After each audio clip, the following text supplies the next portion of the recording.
Hey everybody, Connor here, BoatsDon'tSink. We are back with more Fujimi Fantasia Bunko. Today, I actually have some sample deck lists for you guys. So I got four of them here, each sort of looking at mainly different like climax combos and the shells that you can use to support them. A lot of the good support cards are going to be the same throughout them, but they all have pretty vastly different strategies going on. So the first one I've got here is the one that I am sure everyone has seen or heard about, or is looking to play or excited, etc. This is the 8 standby deck. Fujimi Fantasia Bunko is the first really big set that Bushiroad pushed 8 standby in, giving it a lot of really strong targets and a lot of really good support for it. So the main core of the deck is going to be this. These are your standby targets and your standby climaxes, obviously. You've got a 1-1-75 with Encore. You have a 2-2-11-5 and then a 3-2 Global 1500 that also gives 1500 if the climax is in play. So this Aja was on my top 10 list here. It also heals, so you can justify playing extra copies of it, even though you're not really going to be standbying out multiple copies of it usually. Usually 1, maybe 2. The deck is very defensive, so we'll see here you have a lot of ways to stay alive. It's a deck that just wants to build its board, sit on it, get a lot of direct attacks, and outlive the opponent. Fantasia Bunko unfortunately does not have very powerful finishers, so this ends up being pretty much your best route of winning the game. It's just surviving. So the Rumia 3-2 heals to memory, Aja 3-2 heals. The 1-1 Miku has an act ability to pay 2, rest it, heal. And then the 3-4 event counter gives -2 soul to 2 of your opponent's characters. So you can use this on turns where they like don't play a climax or whatever, or if they do play one, and just basically reduce a lot of the damage that's coming at you. This little package here, obviously we're playing the Rumia anyway, so we're playing one copy of the Chizuru Zero. Chizuru is, in a lot of other standby decks, I feel like it's a card you would use a lot more often. In this deck, I don't think it's super important to the deck's strategy. It's on play, you look at top, put it on top or into waiting room, and then when you play a climax, you can return it to your hand to give one of your characters +1 soul. So obviously whenever you are playing standbys from hand, it lets you get a little extra damage on the board. Though we are pretty much hoping to be triggering them most of the time so that we can get our walls into the center stage, instead of playing the standbys from hand and getting them in backstage. But what you can do here is you can hit the 4 or more condition for Rumia, play Rumia down to fill your board up, and then when you play your standby to summon out the 3-2 Aja Global, instead of having a minus on it, you can bounce the Chizuru back to hand and get your Global into play. So you can have your like really strong board of 13Ks and all, and your Rumia supported by Aja at level 2 without having to minus, which is pretty good. So it gives us a reason to at least play one copy of this Chizuru. The rest of the deck is pretty standard. I talked about the Hanbei and then the Reiner and Ferris in my top 10. Talked about the stock swap. You're going to see like one copy of this in pretty much all my lists, just because it's like good utility.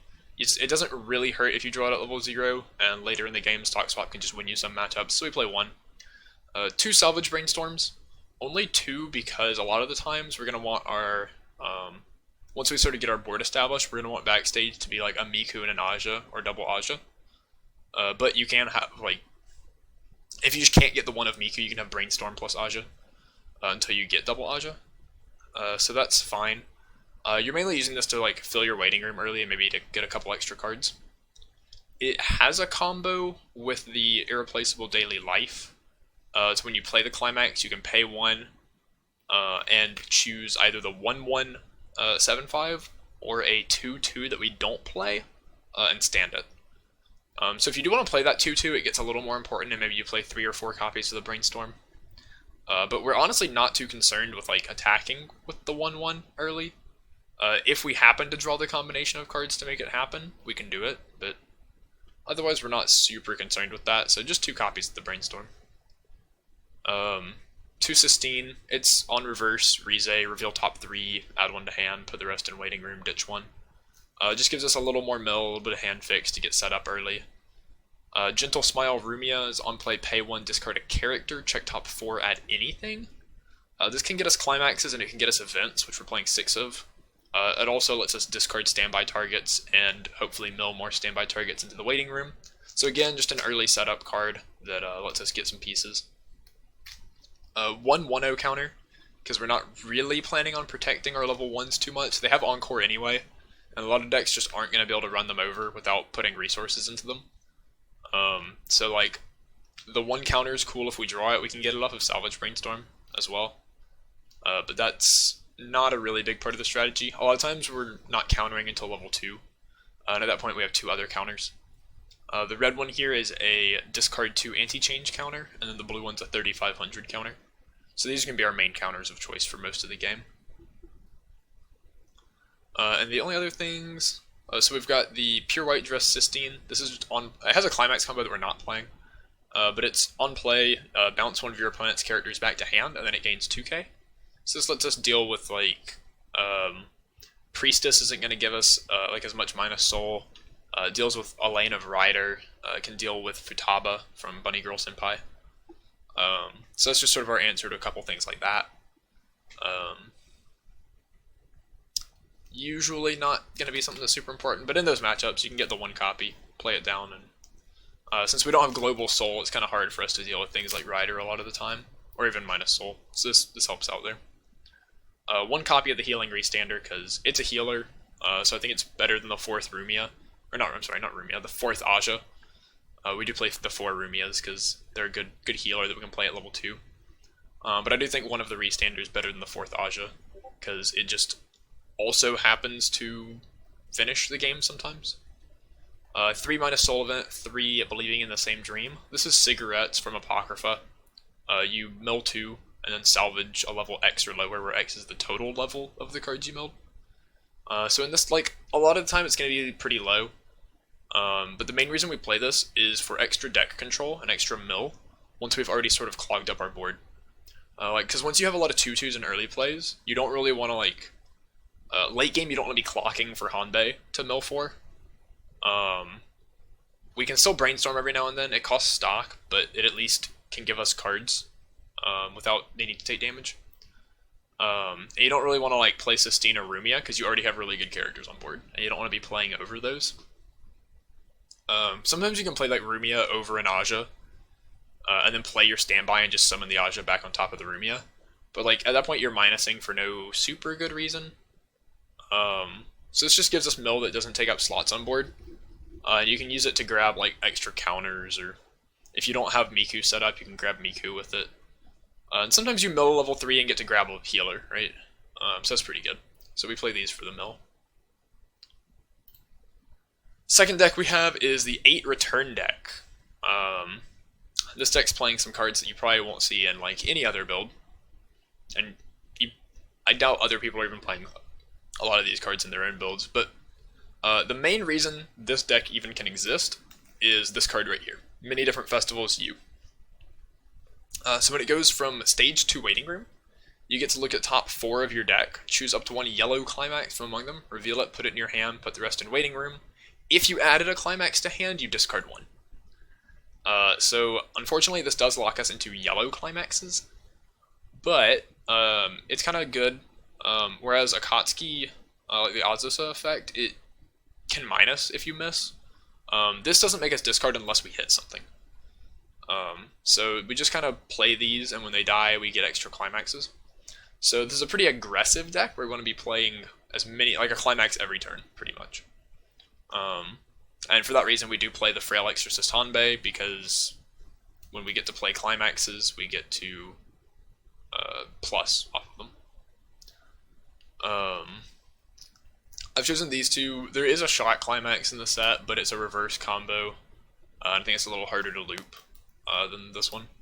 Especially since like getting constant reverse targets, if you do get the climax multiple times, is harder than just attacking. which is what the Nobuno does. So this is our level 1 combo, which we want to loop pretty hard. It's on attack. You literally do the cigarettes effect. So you mill 2, salvage level X or lower. X is the total level. So it's just like the red event we played in the last deck. But this one is on attack as a climax combo. So it is plussing us. It can salvage. We don't have a lot of like random good zeros that are like utility toolboxy things to grab off of this for when we only mill zeros. But you usually just want to grab like the U to get more climaxes, or the drop searcher to fish out like whatever specific piece you need. But if you do mill like a level 1, you can get back more copies of this, so that when your U's dying can get you another copy of the climax, you have more to keep sort of recycling through this and using this combo every turn. This is our ideal backstage here. Since Hanbei doesn't have to rest itself, we're playing Instantaneous Decision Glen. It's pay 1, rest 2, so we can just rest both of these. And it, again, does the cigarettes effect. So you're probably going to run into a lot of scenarios where you just mill zeros, and you end up having to get back, like, just things that are cards, right? But we're playing 4U, so if you have turns where you, like, oops, your level 1 combo and your Glen both only hit zeros, you can just add 2 U's back to your hand, and now you know you have ways to fish for climaxes for, like, 2 more turns. So it just helps keep the aggression going. And we do play the drop search that you can get off of this.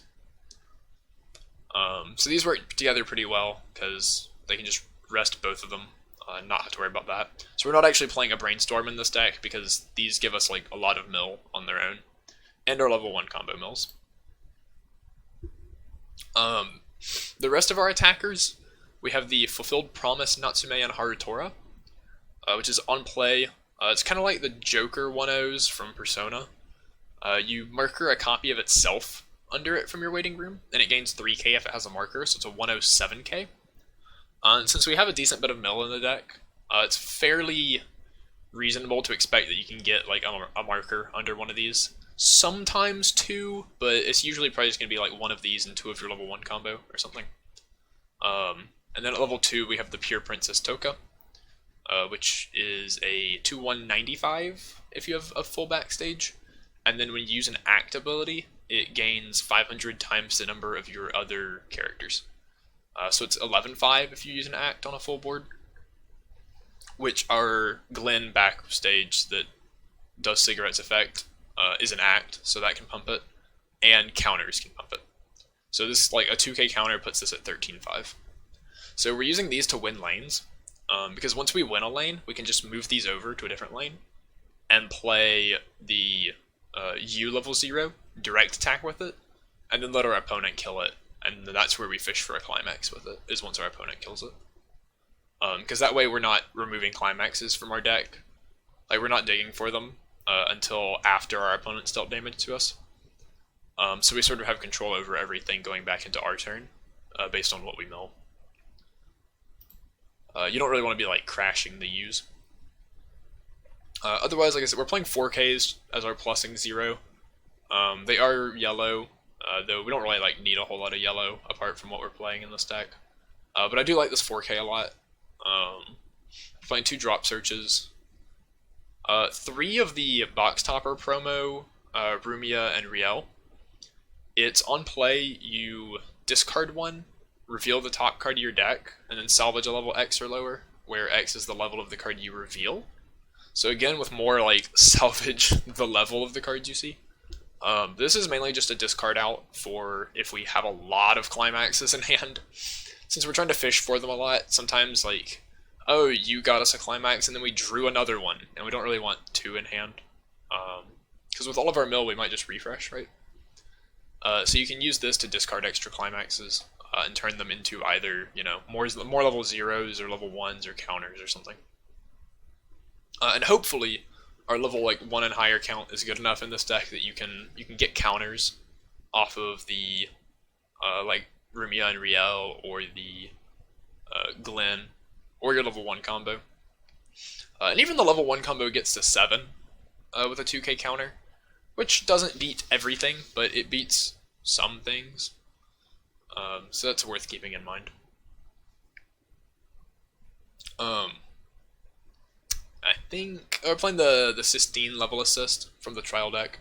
It's just a level assist, and then when you play a climax area, when you play a climax to your climax area, give a character 1,000. And then we're playing the Nobuna level 3 from the trial deck, which is on play Search. So this does help us get our bouncer a little more consistently, but it's also just kind of extra copies of healers or Haruna. I guess I didn't. I'll talk about the finisher in a second. I guess I didn't put a slide for the finisher. His other effect is on attack, pay 1, discard 1. All of your characters get 500 in a soul. So this gives us more damage control, more damage push.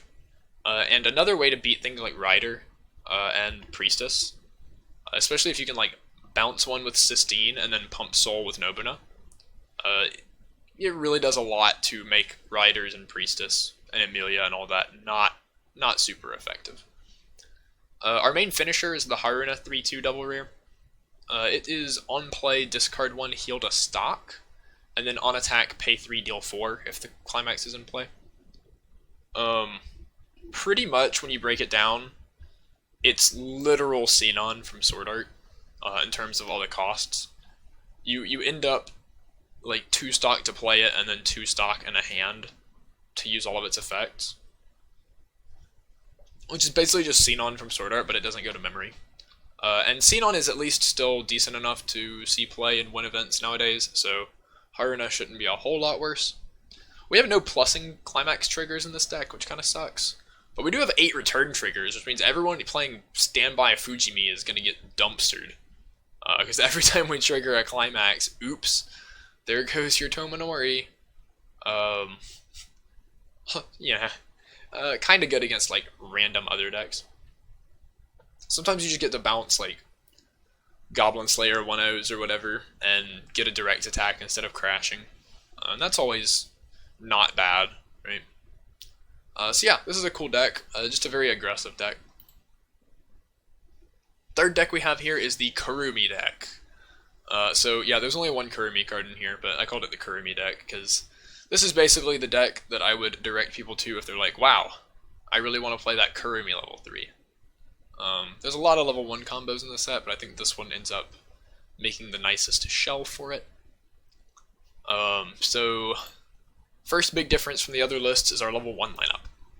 Our level 1 combo is basically Minami from Cinderella Girls.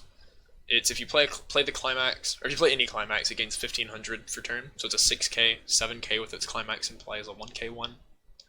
And then on reverse, look it up to 4, choose 1, add it to hand, put the rest in waiting room, and then give a character 2000 power. This sort of like chains really well.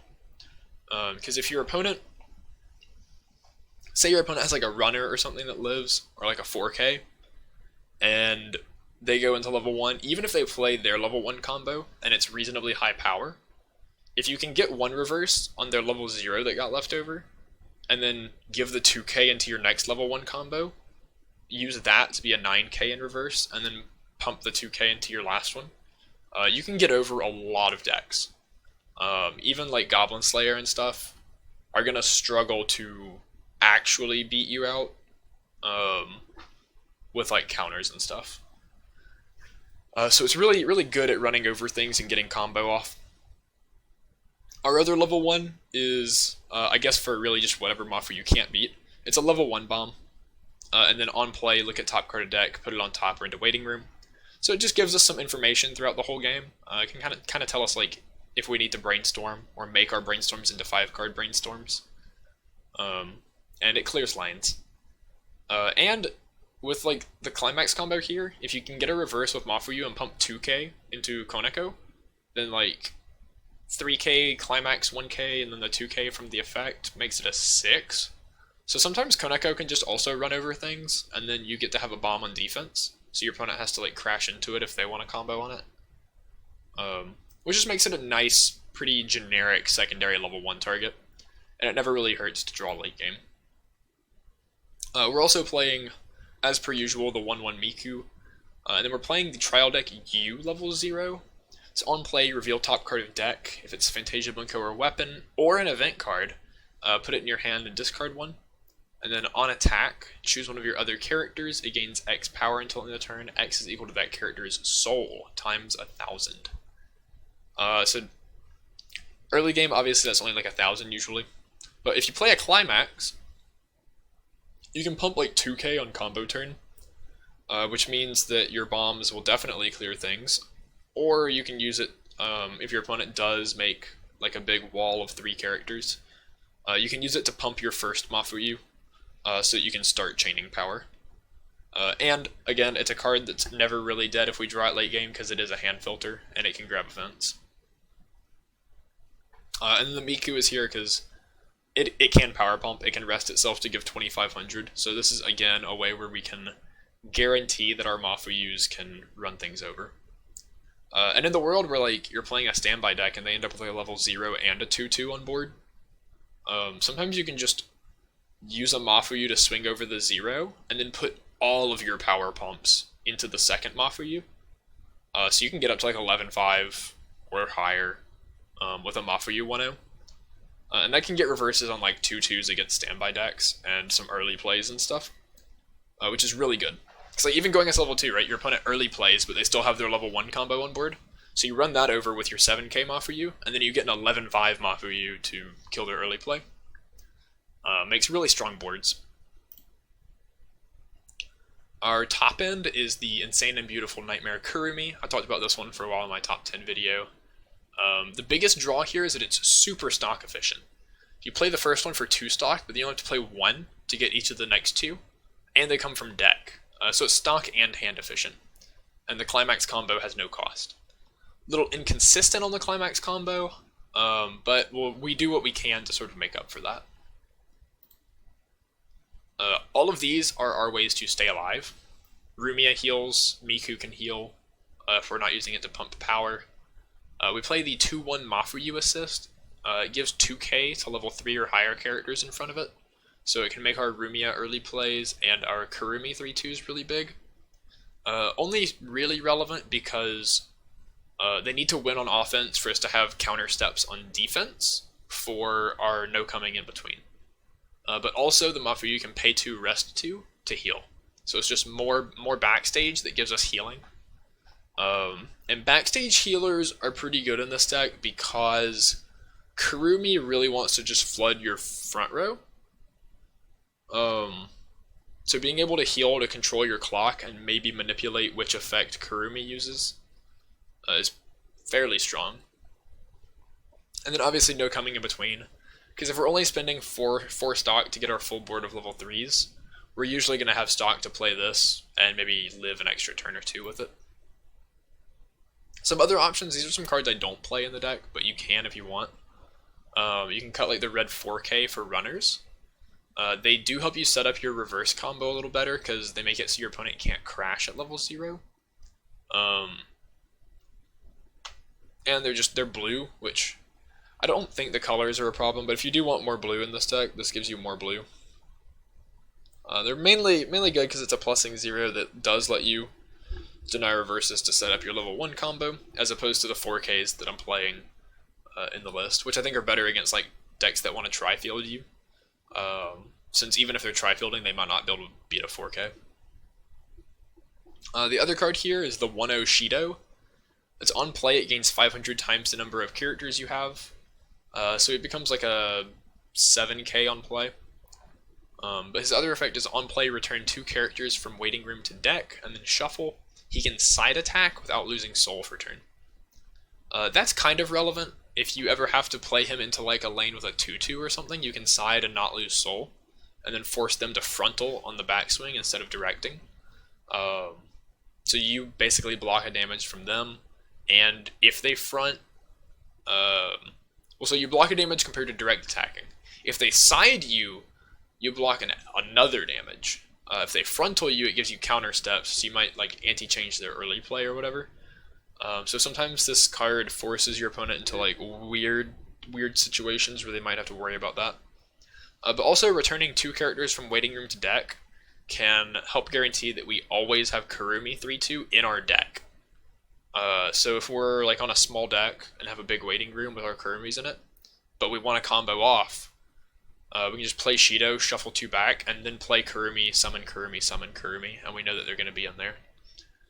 So we can help you loop Kurumis at level 3, or just set them up in general. The other cards that I haven't talked about, we play 1 copy of the Search Brainstorm, which is just pay 1, rest itself, search. If your trigger check reveals a climax, give a character 1,000. 3 Absolute God Kurimu. This is Krista. It's on play. Well, it's the Review Starlight Krista profile, the Karen. On play, look at top, leave it on top, or put it in waiting room, and then pay 1, clock 1, salvage.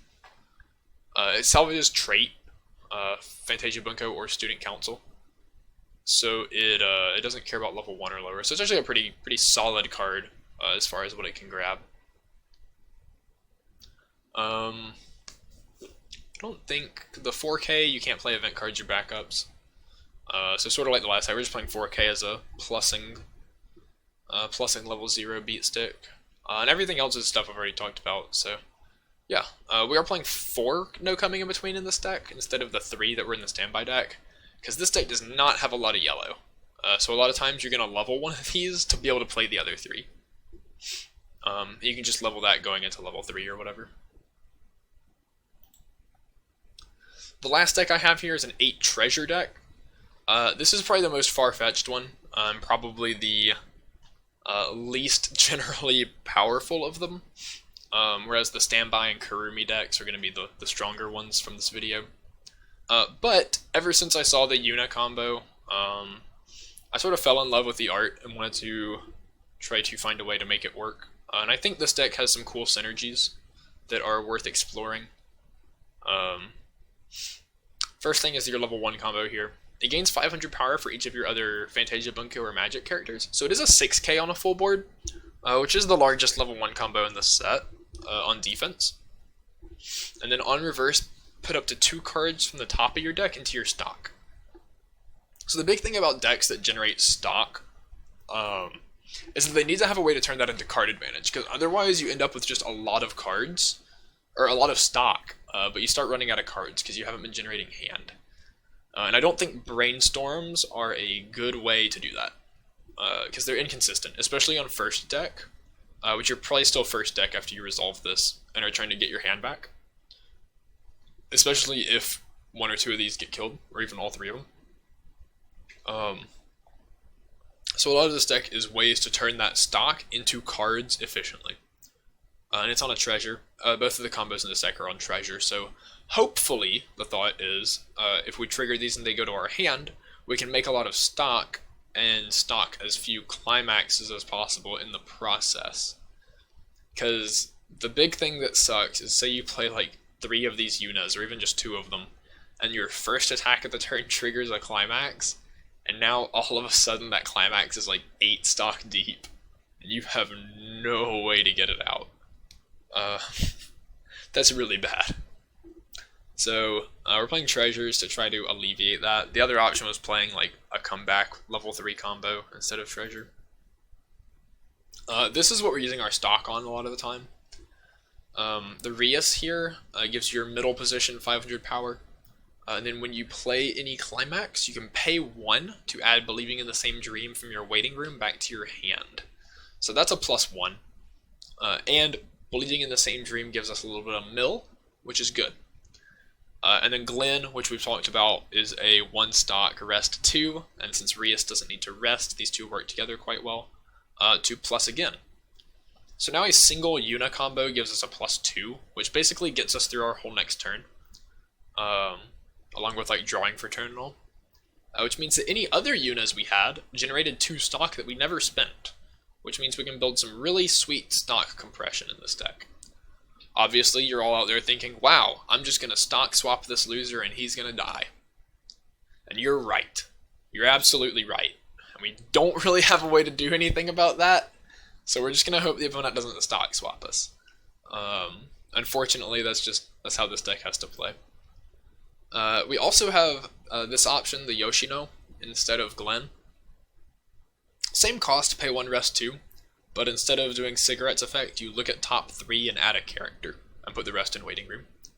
So it gives you a little more mill, and it more often will let you grab like level 2s and 3s, since Glenn has to mill level. But it's a little less selective in that you only get to see 3 cards instead of like any viable options out of your whole waiting room. So either of these are fine options. I have the Glenn because if we ever do hit 1s, we get to get our level 1 combo or backups back to our hand. And we do have some good utility 0s in here that Glenn can just always grab. So I do have Glenn in here for that reason, but Yoshino's a decent option too. These are kind of our like random other beaters we can use.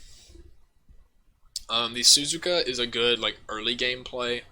If you have 2 or less stock, it's a 35, so you can play it like turn 1 and 2. And even though this deck is a deck that wants to generate a lot of stock, we're not going to be doing that until like after the point that 3500 power is relevant. And its other effect is on play, you mill 2. If there's a level 0 or lower character, it can side attack without losing soul for turn. So later in the game, if you get these, you can play them. It gives you a little more mill, since again, we're not really playing brainstorms in this deck. And sometimes it can just swing into a lane, not have to worry about crashing or anything like that. Which is good for like blocking damage on the backswing, because like first deck you really don't want to be taking direct attacks. The other card we have here is the 1-0, the 4 Girls of Elementario, which has a very tiny name. It's Muse, Salama, Sylphie, and Kobori. So that is very hard to read. It has a lot of slashes in there. It has 4 effects as well. And this is a sweet card. I fell in love with this card when I saw it. So 103k, on play, you can put the top card of your opponent's stock into your opponent's waiting room. If you do, choose a card from their waiting room, put it into their stock. This is really good if they're like right about to refresh, because you can just jam a climax into their stock and then swing at them, and when they refresh, you know, you decompress them by a climax, which is really powerful, honestly. Though most cards that do this aren't good enough like outside that effect to really be worth playing. Second effect is on attack, give one of your other characters 1000 power. So this can be used to pump our level 1 combo to get reverses more consistently if we need it. And we have a level 3 that needs to reverse for its effect, so we can pump that too. Third effect is when damage dealt by it is cancelled, you can put this into your stock. So sometimes you can, if you have your level 1 combo and you get the backup and you like win on defense and open up a direct attack lane, you can move your level 1 combo to a different lane and play this in the direct attack slot and swing for extra soul. So you either push more damage because you're direct attacking, or if they cancel, you at least get a stock out of it, which is, again, very good utility throughout the entire game.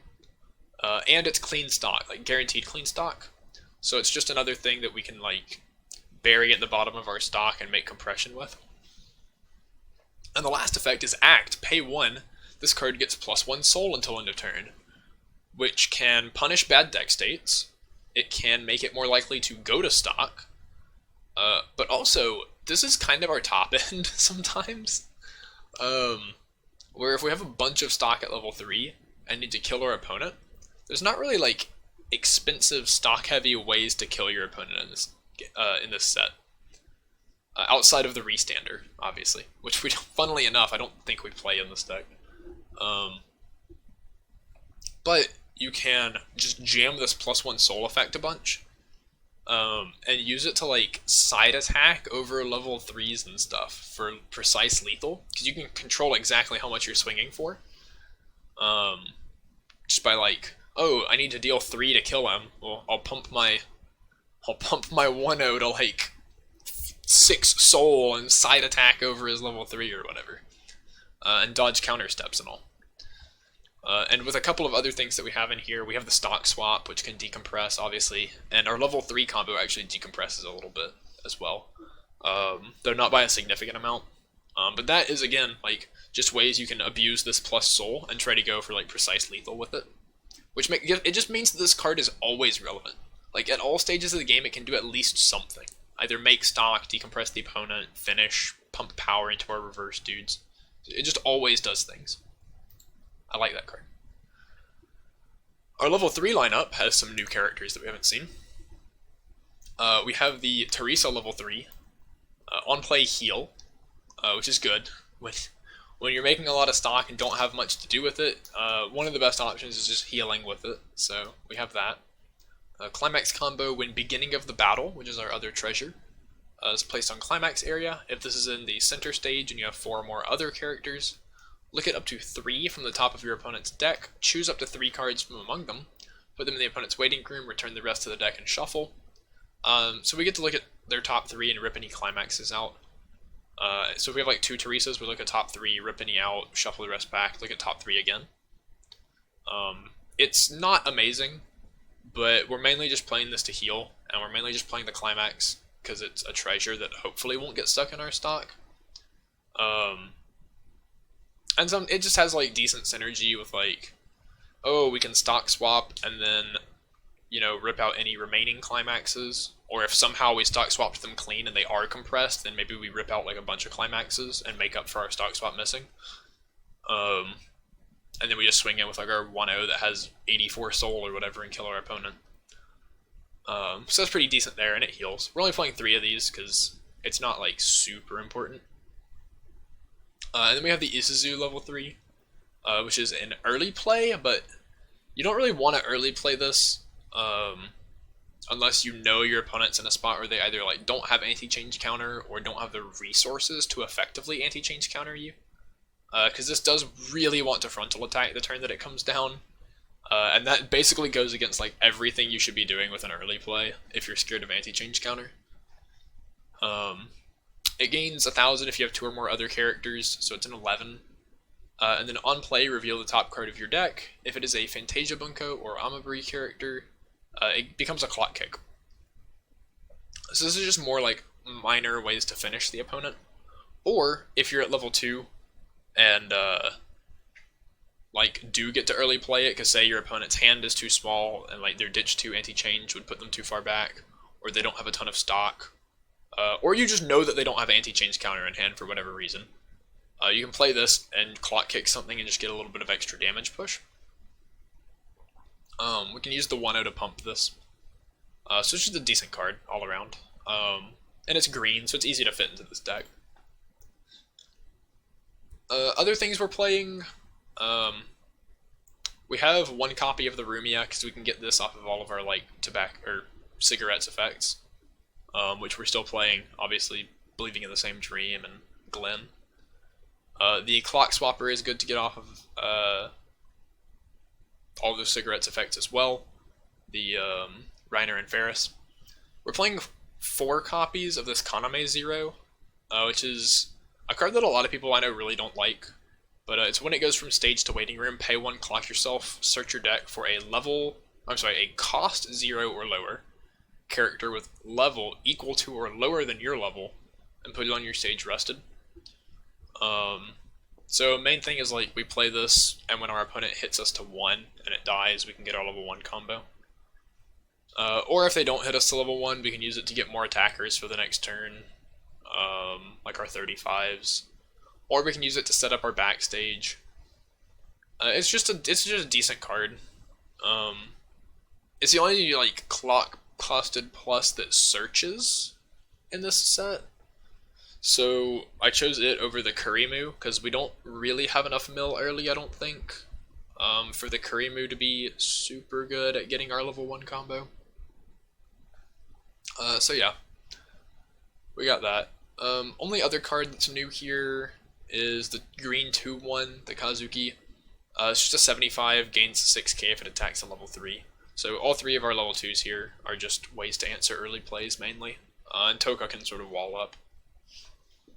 It's still good with all of our counters and all of our act effects. So yeah, I think this deck's pretty sweet. Really fun deck just all around. Very like different from what the rest of the decks in the set do. So yeah, thank you guys for watching and sitting through my very strange Fujimi Fantasia Bunko decks that you probably haven't seen too much of, since everyone out there is just, you know, mainly going all out on the 8 standby deck, because that is sort of the big draw to this set and the big meta build. But yep, thank you guys. Check me out on Twitter, Facebook. Check out the Discords for the game. And check out my shop on TCG Player. We have some Fujimi Fantasia Bunko left. I don't know if the last video actually drew a lot of people, or if TCG Player just has that many like people that buy on it. But we sold almost all of our Fujimi like release day and the day after. So thank you guys to everyone that bought from us on there. We are trying to get more listed if we can. But yeah, we're definitely gonna keep doing Weiss in the future. So thank you guys, and check us out on there. Maybe you'll find some stuff you're looking for. And I will see you guys next time.